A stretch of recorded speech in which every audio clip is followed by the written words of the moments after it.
توقع ہے کہ امریکی صدر آج قومی سلامتی سے متعلق اپنی انتظامیہ کی پالیسی بھی پیش کر دیں گے۔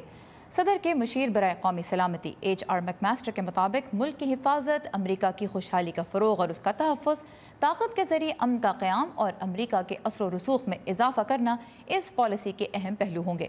دوسری جانب امریکی وزارت دفاع کی ایک رپورٹ کے مطابق ٹرمپ انتظامیہ نے کانگریس کو بتایا ہے کہ پاکستان کے ساتھ جن امور پر اختلاف رائے پایا جاتا ہے ان کے حل کے لیے امریکہ یک طرفہ اقدامات کرے گا۔ رپورٹ میں اگرچہ دہشت گردی کے خلاف پاکستان کی کامیابیوں کا اعتراف کیا گیا ہے، تاہم دہشت گردوں کی جانب پاکستان کے رویے میں بنیادی تبدیلی کی ضرورت پر زور دیتے ہوئے دو طرفہ تعاون میں اضافے کی بات بھی کی گئی ہے۔ اور وزیر اعظم پاکستان کے خصوصی مشیر برائے قومی سلامتی lieutenant general retired Nasir Khan Janjua نے آج اسلام آباد میں ایک سیمینار سے خطاب میں کہا کہ پاکستان میں دہشت گردی امریکہ کے ساتھ اتحاد کے بعد آئی، اور یہ دعویٰ بھی کیا کہ اب امریکہ سی پیک کی مخالفت کر رہا ہے کیونکہ وہ خطے میں طاقت کا توازن نہیں چاہتا۔